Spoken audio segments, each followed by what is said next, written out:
In a little less than a year, the financial crisis reached a new level and spread to the whole country. In the countryside, the situation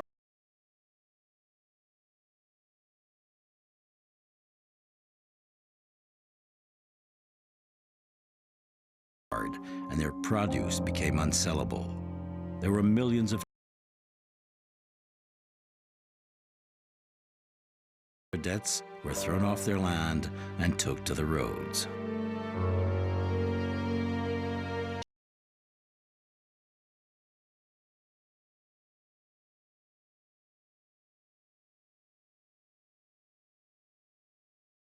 Of poverty, of no work, of family disintegration, become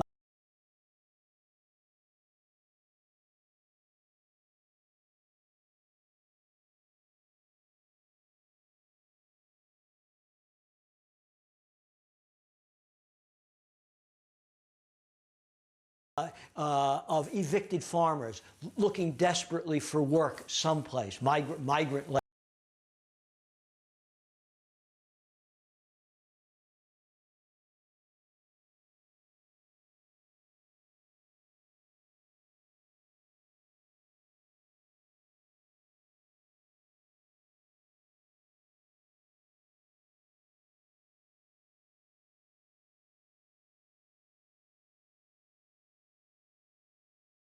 evicted farmers. When the judge shows up to auction off the farmers' neighbors gather and pay a penny for that farm. Don't let anybody else bid and return the farm to the evicted farmer.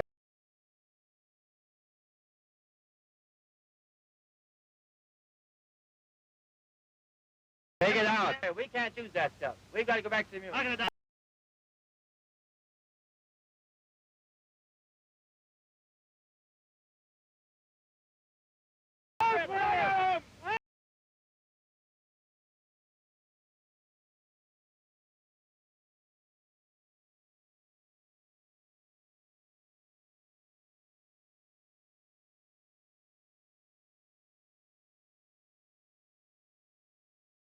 They're getting, and people are going without food. You have people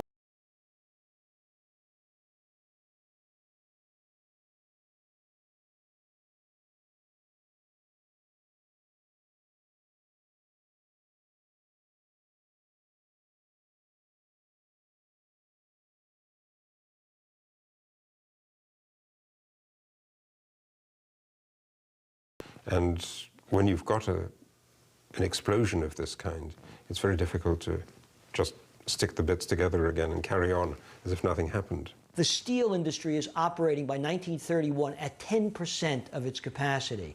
Unemployment will soon approach 25% of the workforce. There was a kind of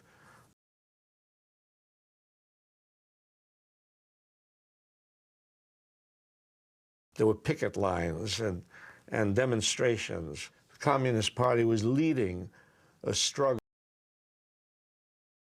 There was something about the poverty, the conditions of that time, which made many people feel that, oh, yeah.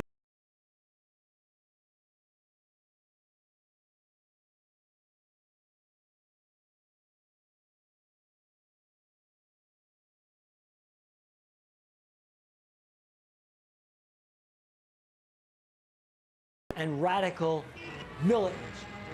The labor movement in the 1930s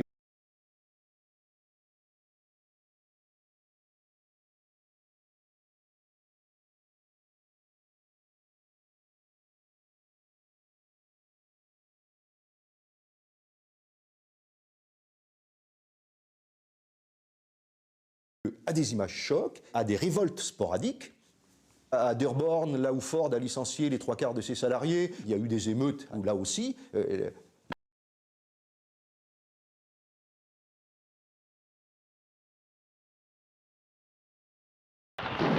in Ford factories, where the number of workers had dropped from 100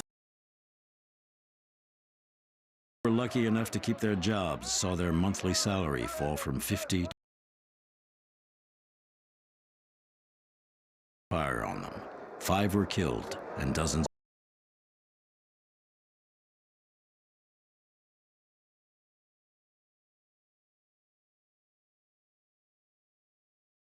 bonus army, which is gathered in Washington, and these are veterans of World War I. An early payment of the bonuses that were promised.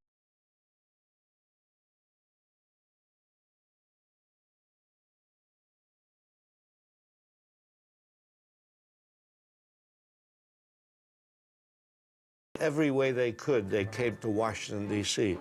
They presented a petition to Congress, and Congress rejected it.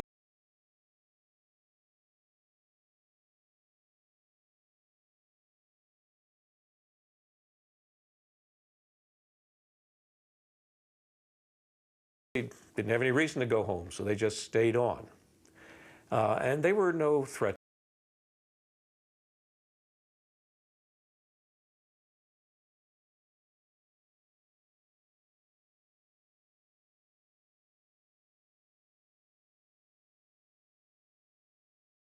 Once he got an idea in his head, it never occurred to him that it could be wrong. And he got the idea in his head that these people represented a grave threat to the Republic, that they might somehow storm Congress or do something. I mean, these were families. It's not that they're not just an army, they're not armed or anything. And he began to put this to Hoover. And finally, MacArthur persuaded him that this was indeed a threat. And Hoover sent out the military to shoot at them. It was disastrous. Under General MacArthur's command, 4 cavalry platoons, gas masks.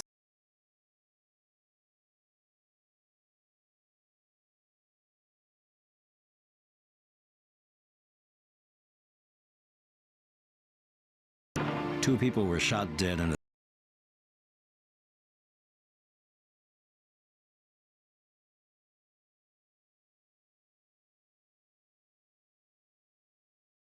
him in the legs with his bayonet.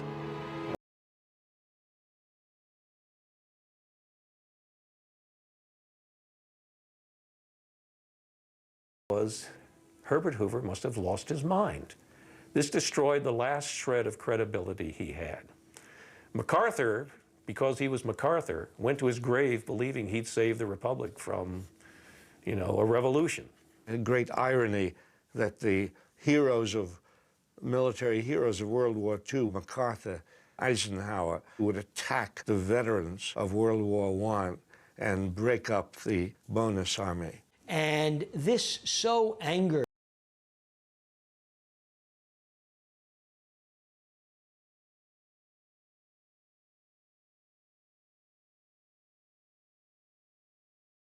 Already in disrepair over the bad economic policies. That was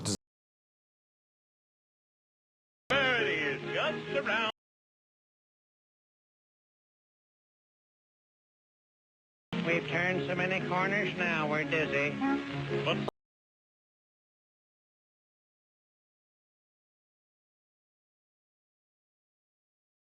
minimal forms of federal relief.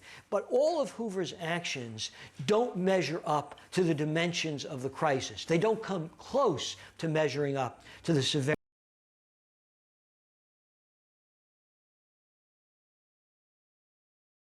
To institute some sort of welfare programs to alleviate the suffering because it was so obvious in big cities like New York.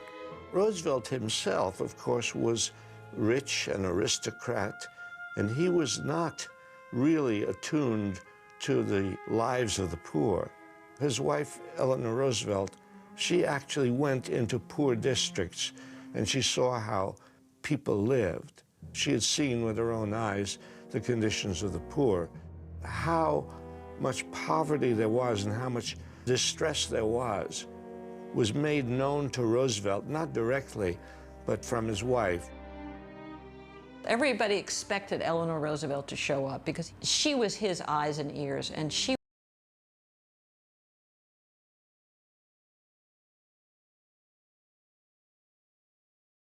by polio in 1921.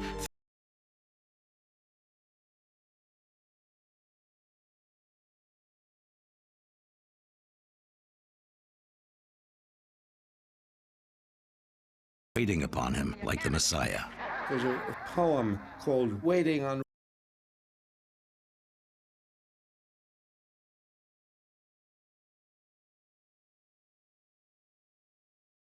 something like, you know, where are you, Mr. Roosevelt? So Roosevelt's re-elected, moonshine liquor's been corrected. Party convention chose Franklin. Time the words New Deal. I pledge my...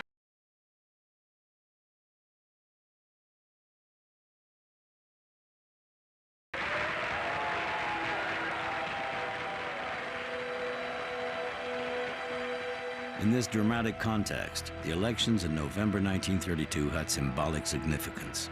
Roosevelt promised to curb the devastating effects of the 1929 crash with measures such as the reform of the banking system, the assurance of a healthy currency, and economic and social aid. But what convinced the voters was, to his despair,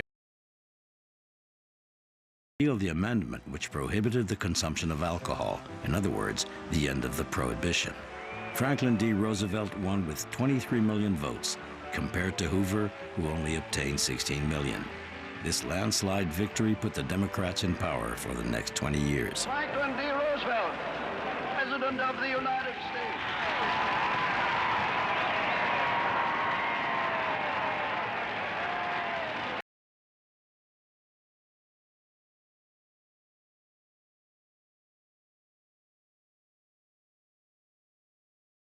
In 1932, the United States had just elected Roosevelt. Meanwhile, Germany was at crossroads in its destiny.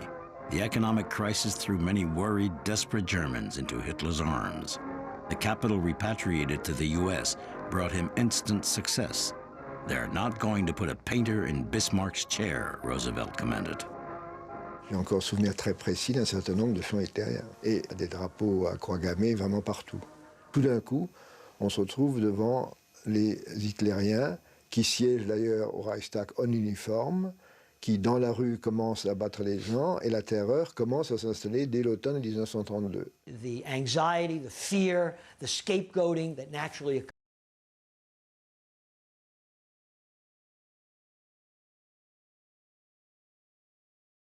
Now,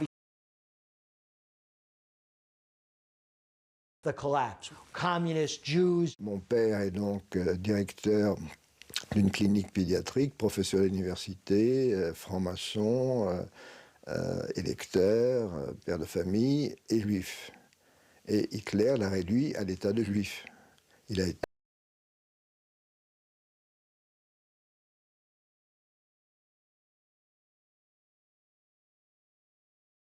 Les Allemands se sont convaincus que seule la pureté de la race pouvait être une solution à leurs problèmes. Dans l'idée d'Hitler, les Juifs étaient le poison à abattre. Il faut un bouc émissaire, il faut tuer l'autre. On peut voir comment une théorie du bouc émissaire, tout simplement, peut se mettre en place.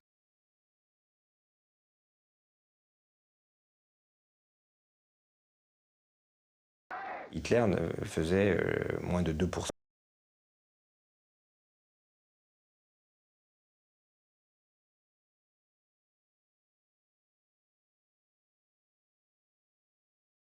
Amener Hitler au pouvoir, c'est absolument pas vrai. Quand on regarde leur vote, et même celui des ouvriers, c'est plutôt les classes moyennes qui ruinaient, déboussolées, et qui ont voté pour Hitler. I think there's no question that the economic collapse, the global economic collapse of that period is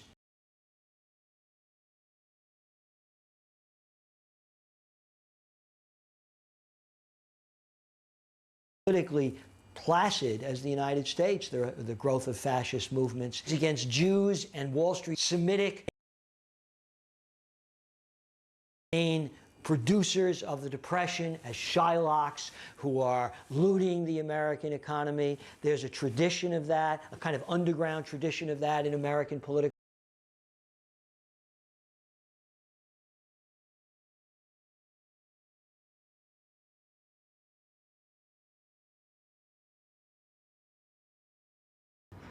Moral history. There are famous Americans who actually give voice to anti-Semitic sentiments. Henry Ford, who's an American icon, he's an American hero. He's Hitler's hero too.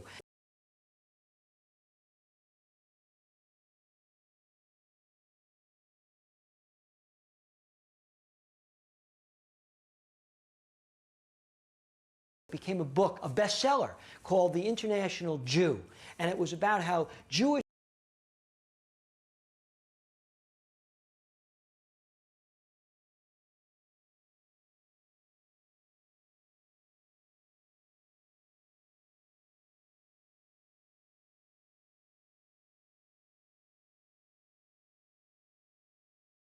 scandals of all kinds, and Ford talks about this kind of international Jewish conspiracy to undermine hardworking, frugal, productive America, and he's enormously popular. Ford could have probably run for president and maybe won in the mid-1920s. There were movements everywhere. There were very sensible people who had pretty ideas that were no longer sensible. The crisis accentuated the rise of populism and extremism. All over the place, there were upsurges in anti-Semitism.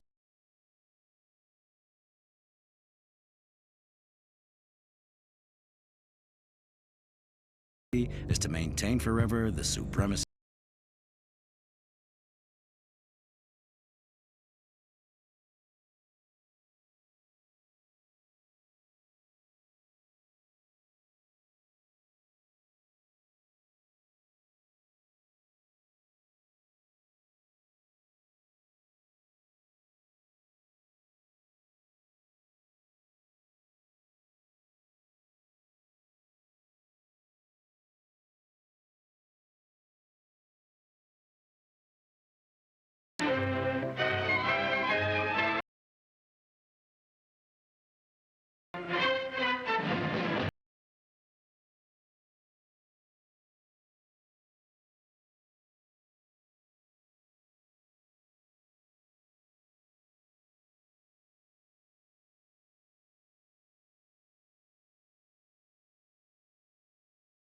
the model of the Hitler Youth camps, headed towards Madison Square Garden.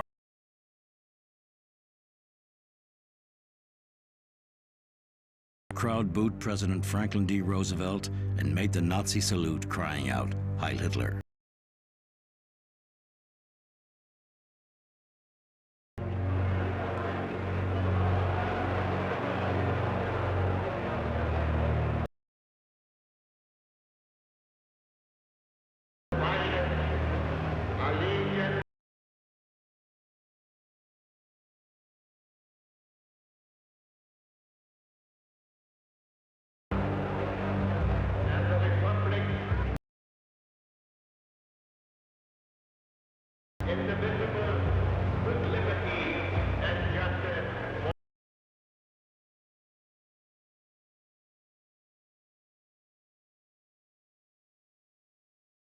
For the first time in a very long time, there was a serious possibility of some kind of dictatorial government.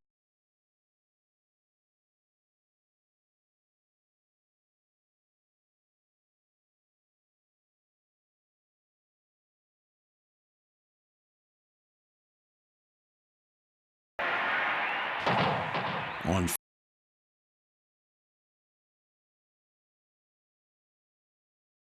escaped an assassination.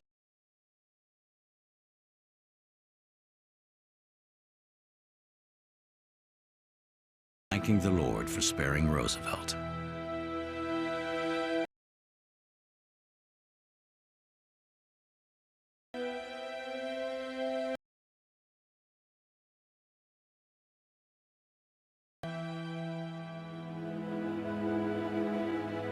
Roosevelt, who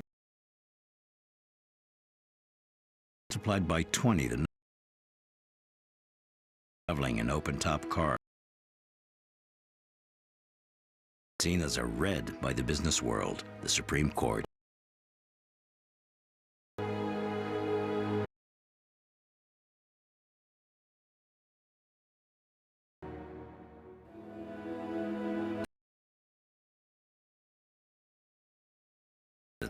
Hoover barely said a word to Roosevelt. He knew that the new president wouldn't spare him in his inaugural speech.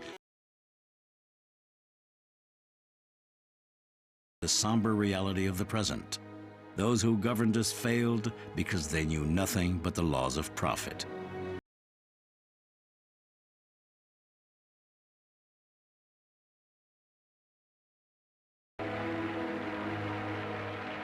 Roosevelt took office.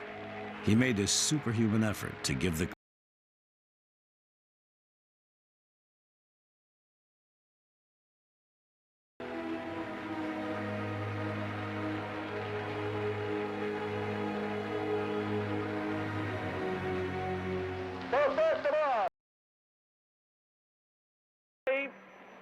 Let the only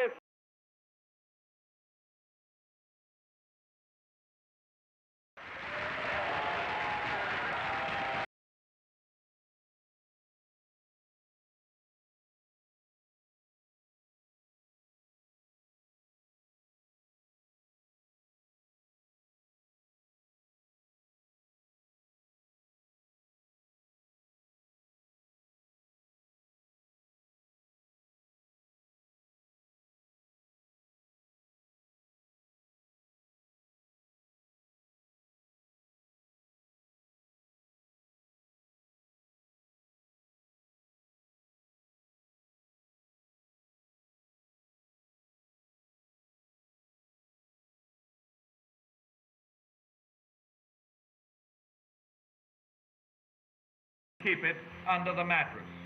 When the banks reopened, the financial crisis had passed. It was a brilliant piece of psychology. Il fixait le prix de toute une série d'éléments de manière.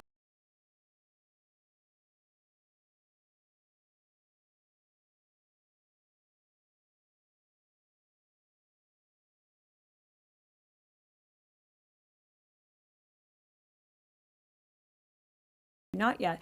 He said, let it go up 21 cents. And Morgenthau said, why?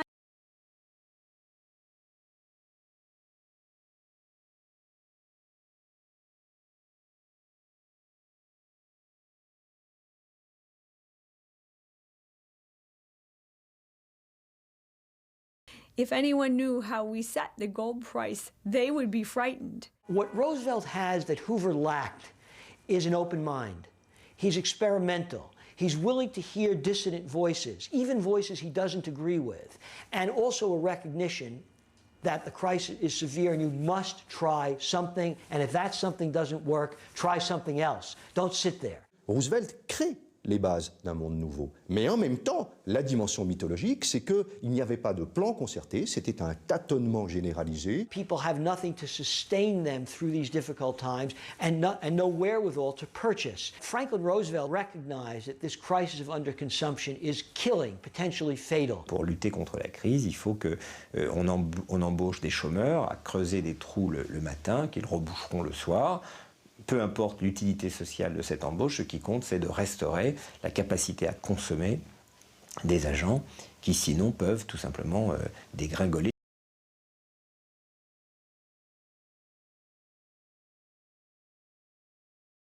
On leur donne une pelle et on leur demande de faire des routes. Et le talent de Roosevelt, ça a été de trouver des slogans, mais aussi un choix politique.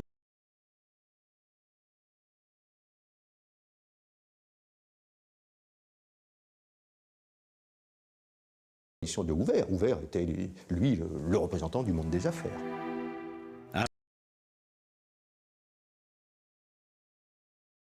in his New Deal. So there's absolutely no doubt that there was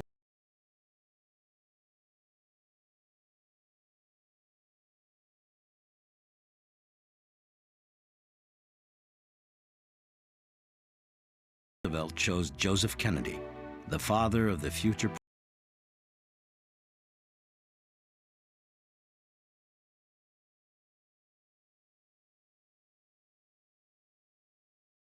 Senate Commission of Inquiry for stock market speculation, embezzlement, and above all, for his role in the collapse of Wall Street in 1929. He becomes a major funder of his campaign, and Roosevelt shocks the nation by appointing Joseph Kennedy, of all people, to be the first chairman of the SEC. Well, who better to watch the market? Joseph Kennedy actually made a large bit of his fortune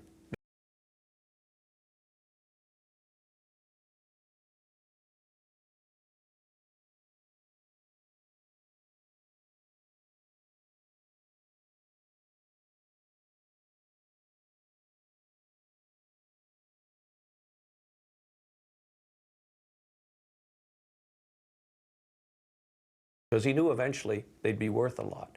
He has connections to the bootleg liquor industry in the 1920s.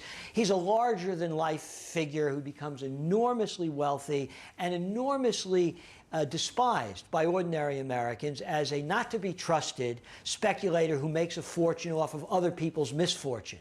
But Roosevelt knew Kennedy was one of the brightest, shrewdest, unscrupulous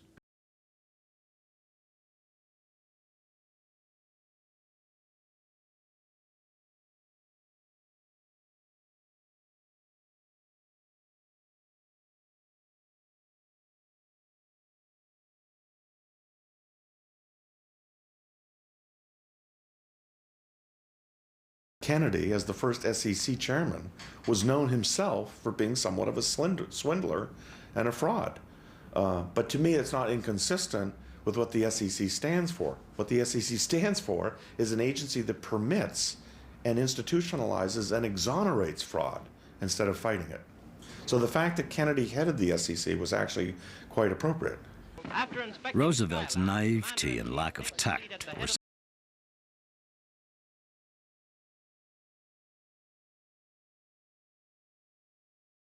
take a couple of months off from the White House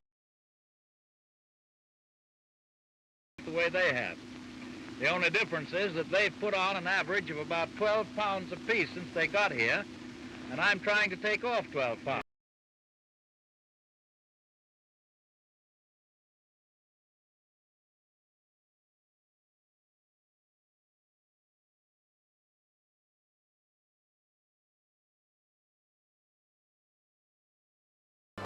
Preceded by a big show, Roosevelt launched his program to fight the effects of the Great Depression and to give a new boost to the American economy, which had been $5 billion were allocated to fight.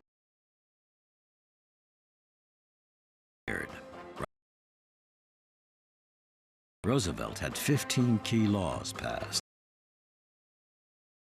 welfare, pensions, unemployment benefit. He outlawed child labor, discrimination against hiring blacks and women, and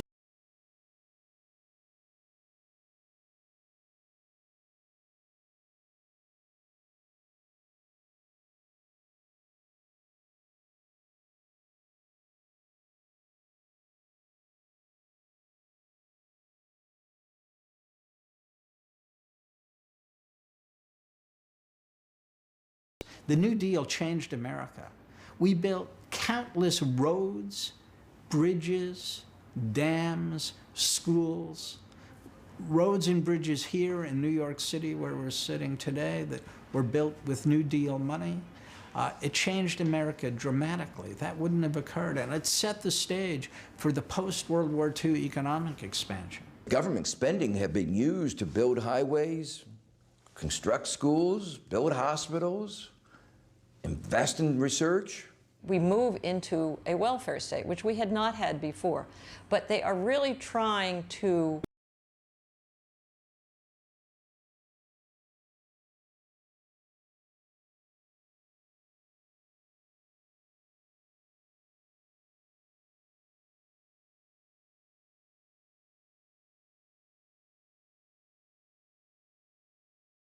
any kind of social safety nets like unemployment insurance, old age pensions, and so forth.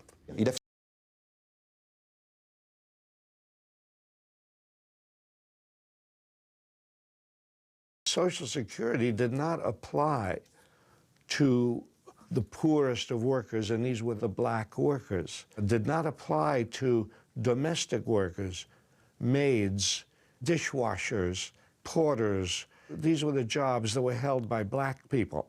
They were the last in every.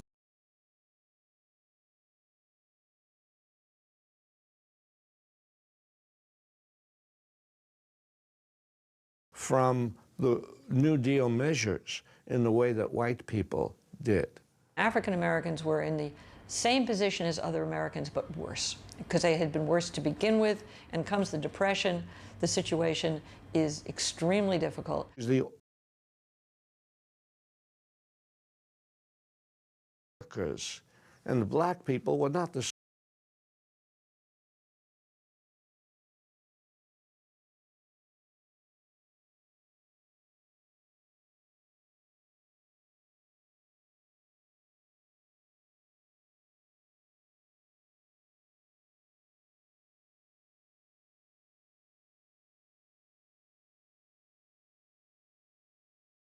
All of that changes in the 1930s. A whole series of social uprisings in the 1930s.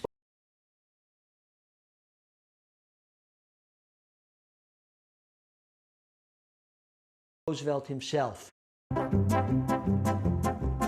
Supported by public opinion, Roosevelt set up the right to union representation for all American workers. It was an absolute revolution. But its implementation met with the reticence of the business world and company heads.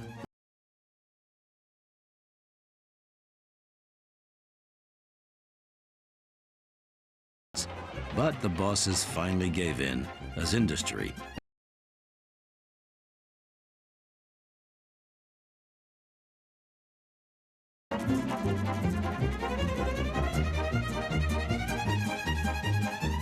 The labor movement explodes. It organizes millions of American industrial workers who had never been organized before in the heartland of American industry. And that's what led to the wave of strikes. And it put Roosevelt in a very awkward position.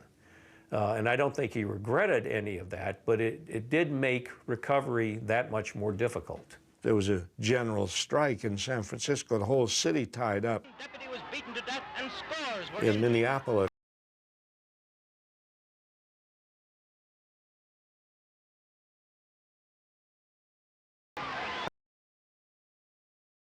I'm in the country of great turmoil and agitation.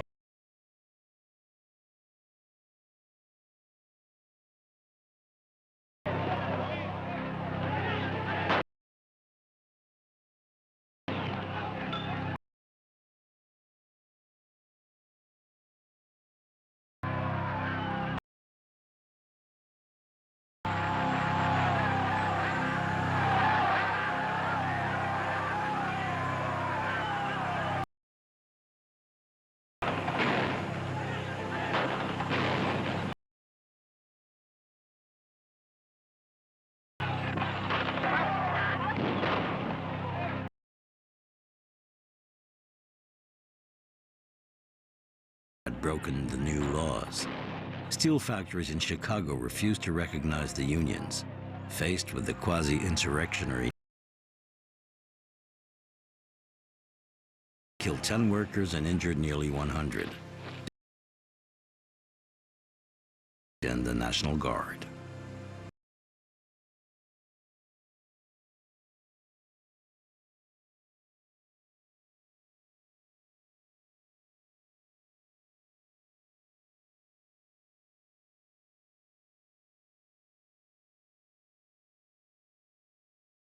And the riots going on.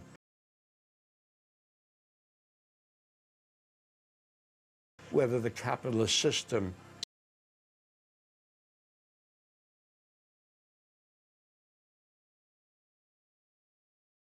him in the most vile ways, as a cripple, as a Jew, as a communist, as gay. There's no epithet they won't direct at him. They're so angry at the way he has broken with the class, after all, that he came from.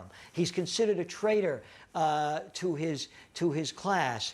And Roosevelt says to them, bemused, I think, to some degree, why do you hate me so much? What I'm trying to do is save capitalism. A few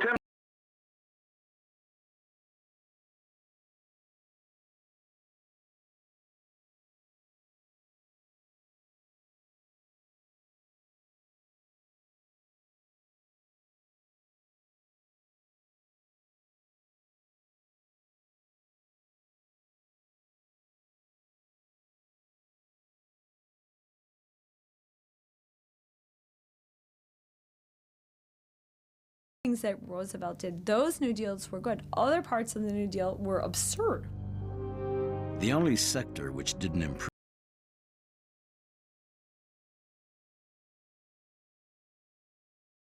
push up farming prices in exchange for compensation. But this policy was contested by several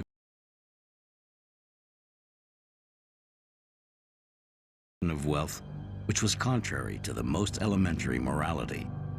The press began to criticize Roosevelt for Roosevelt is a chameleon. The farmers were upset about the decline in agricultural prices, so they demanded government programs that would pay them to slaughter their cattle and to burn their crops.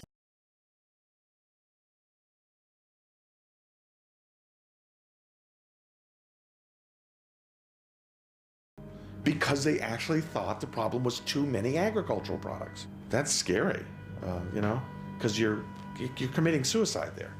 There really was a spreading poverty. And California put guards at some of the borders trying to keep people out. They had state troopers trying to keep people from coming into California because these people would have been or were a burden on the state.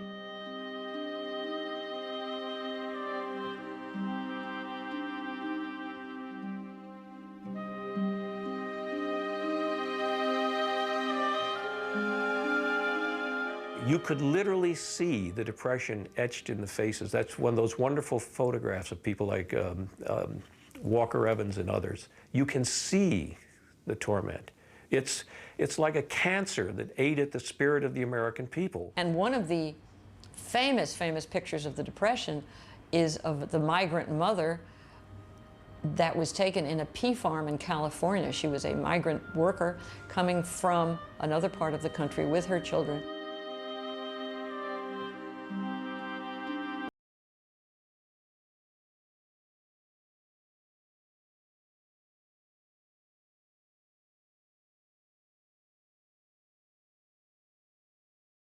We grew up with that picture, which is a picture of a lady very hungry with her children, just devastated. When you look at the picture a bit differently when you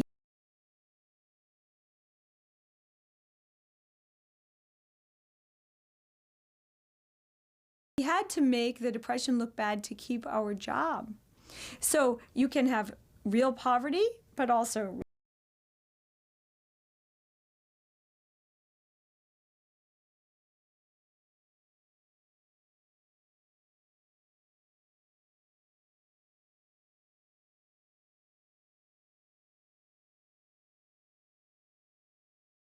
bien avant la crise. Et donc, ce n'est pas la crise qui les a ruinés, c'était des catastrophes bien antérieures. Ces photos sont des fabrications de mythes, et il faut les prendre comme telles. Il y a toute une famille, et puis il y a un lit avec des barreaux, et puis un petit enfant qui est tout nu par devant. Il y a un mélange de crasse et de dignité qui...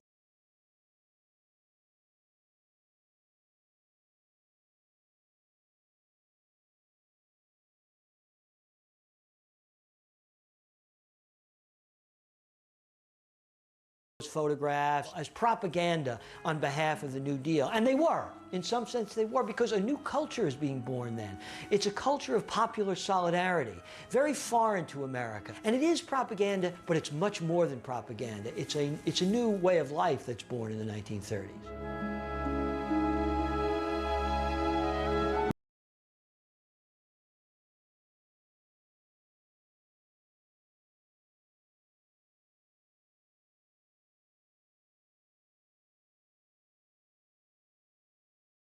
Millions of people to work, gave jobs.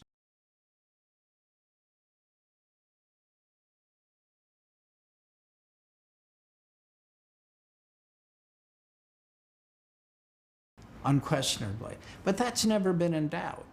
The New Deal succeeded and failed at pulling the country out of the Great Depression. And the economy does actually recover.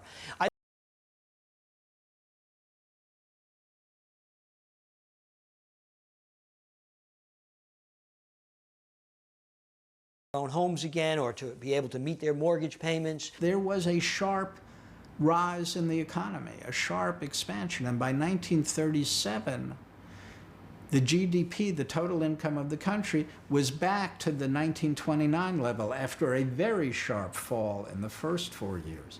So there was a recovery. What happened in 1937 is fascinating.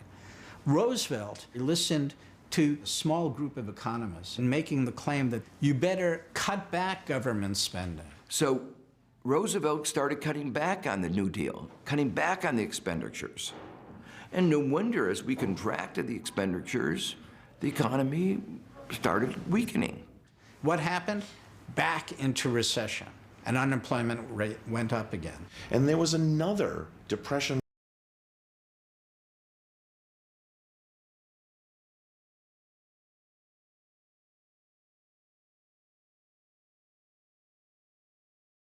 What ended the Depression is a depressing thing in itself, I suppose, but what ended the Depression was the rapid buildup of military spending because of the growing threat of military buildup. Suddenly you have more jobs than you have people. You go from massive unemployment and massive underutilization in the economy to full tilt overnight. Tout d'un coup, du jour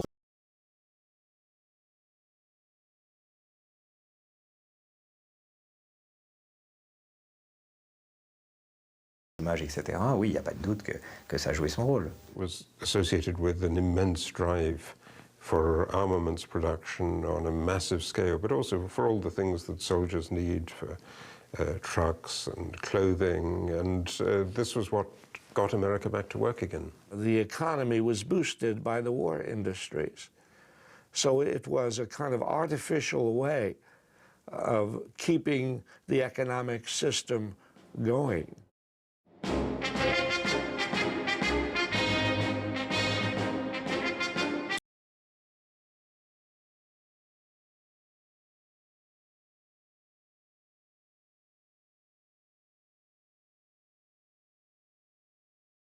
Managed to restore American industry to its level prior to Black Thursday. It was the war in Europe which kick-started U.S.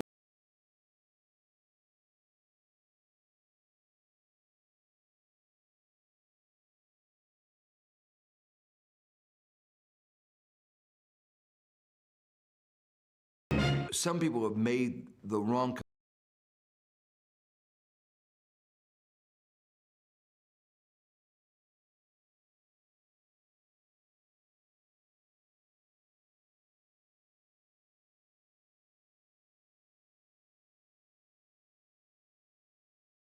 as serious as war itself. Government spending on bombs was necessary to protect us against fascism. 1938, the German army.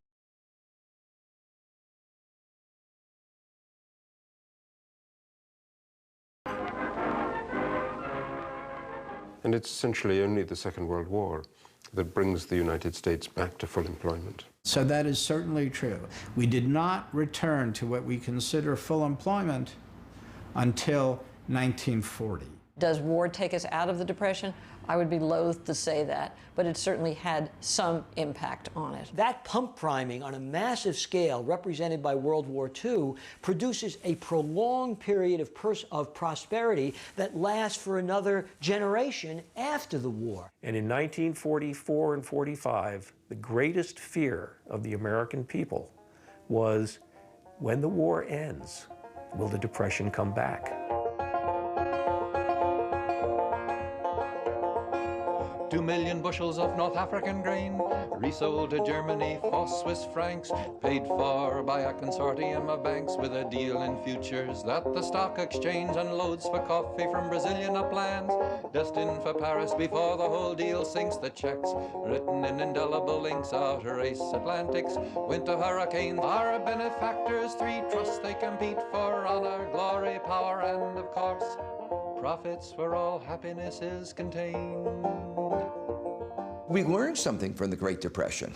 Whether we've learned them enough is another matter. It's quite remarkable how ready we are to forget all those lessons when times change, and particularly when there's a profit to be made in forgetting that lesson. We had the knowledge to prevent a depression then, but we didn't use it.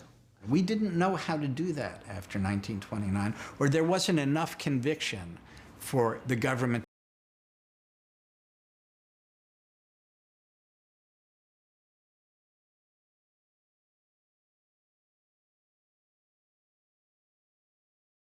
Roosevelt, ce que Roosevelt avait à peu près fait. Oui, mais qui il a pris dans son équipe? Ben, il a pris des gens. Alors, il y a le côté novateur, c'est le côté écologique, le côté... Alors là, il a mis même carrément un prix Nobel comme ministre, et ça, c'est fabuleux.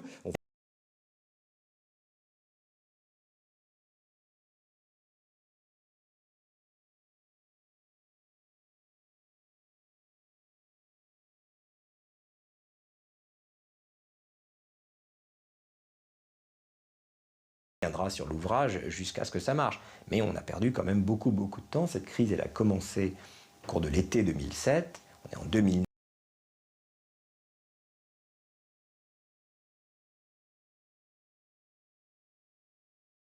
We're never going to have another crash. We're never going to have another depression. And they were both wrong, of course. They had tools they could have implemented, and they did not. It was among the tragedies was this adoption of a damaging ideology as a cover for allowing the financial industry to do virtually anything they wanted, and for allowing, and mostly motivated by men and women who found a way to make a fortune and claim they were doing good for the nation. The wealth of the richest 1% of the country has increased enormously, and the gap between rich and poor has become very, very great. And that's exactly what happened in the 1930s. We do need a new deal. The old New Deal was a New Deal that worked for the period of the time. It was a reaction to the Great Depression. The world changed enormously in 75 years. We are much wealthier now than we were then.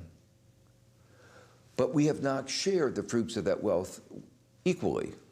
The level of greed simply rose. It was accepted. And greed became a very important part of the financial overreaction, the financial speculation that led to this disaster. We allowed the banks to exploit the poorest Americans.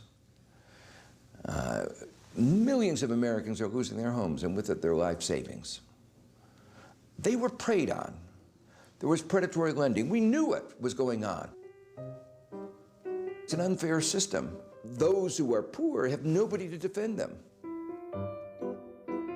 We live in a world with an enormous amount of resources. 1 billion people live under $1 a day, and 40% of the world live probably under $2 a day. I continue to think that we will be able to reform, for instance, the international economic institutions. I realize the important role that a reformed international economic institutions can play. I'm not sure whether I'm a realist or an optimist when I say that I think that I know I'm a realist to say that they need to be reformed. I'm not sure I'm a realist when I say that they will be reformed.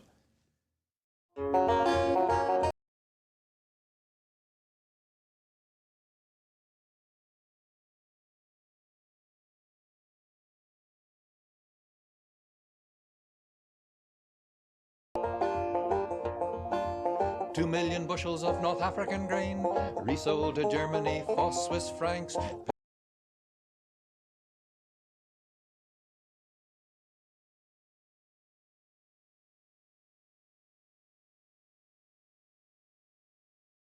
Indelible links out a race.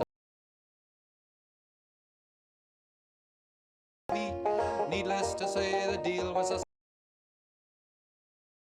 that all of us have gained.